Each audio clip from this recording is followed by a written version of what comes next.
Dr. Grace VUOTO is the founder and executive director of the Edmund Burke Institute for American Renewal. The following edited presentation is based upon a brilliant editorial piece written by Dr. VUOTO. It is titled, "The Liberal Abuse of the English Language." Her entire and unedited work is live linked below this video.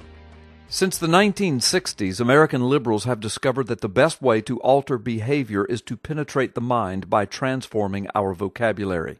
There are 5 words in particular that have been hijacked and which form the basis of the liberal philosophy.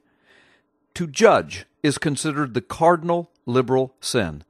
"Who are you to judge?" is the most often repeated phrase when a liberal assaults traditional morality. All the while, the very question is a form of judgment. Yet every individual makes judgments incessantly, from what to wear, eat, work, live, or marry.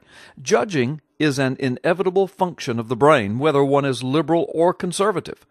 What liberals are really doing is conflating judgment with condemnation. In short, the next time a liberal declares, "Who are you to judge?" an apt retort is that to judge is merely human, but we condemn the liberal values. The next most misused word is toleration. Liberals believe that toleration is a right. All behaviors ought to be tolerated, and to contest this is to be, the second most odious of liberal sins, intolerant. In this instance, the liberal is conflating tolerance with acceptance. Hence, conservatives ought to proudly proclaim that we tolerate, but we do not accept liberal behavior. Next, the liberal will often lash out with the compassion card. This word, too, has been hijacked. Liberals equate compassion with either acceptance of all behaviors or with government largesse. To oppose any of these is to, quote, lack compassion.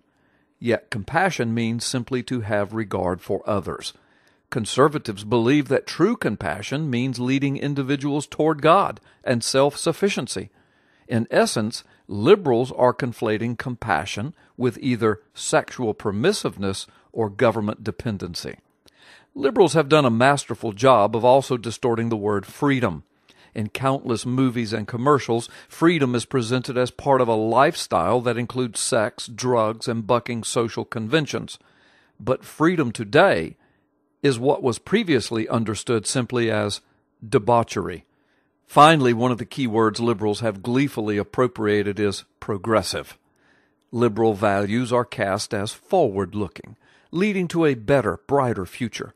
And conservative values are tainted as leading Americans toward a dark, superstitious, bigoted, and medieval past.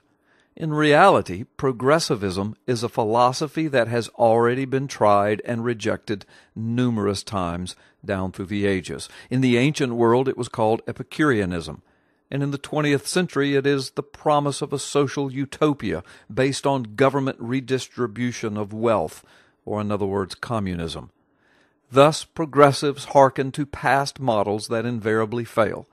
Conservatives see the bright future of a world that embraces the highest form of philosophy on earth, faith in God, in tandem with the best political and economic system ever created, democracy and free markets. Once we recognize that the liberal revolution always begins with words, we are then armed to counter it. Notice that killing babies in the womb is called choice.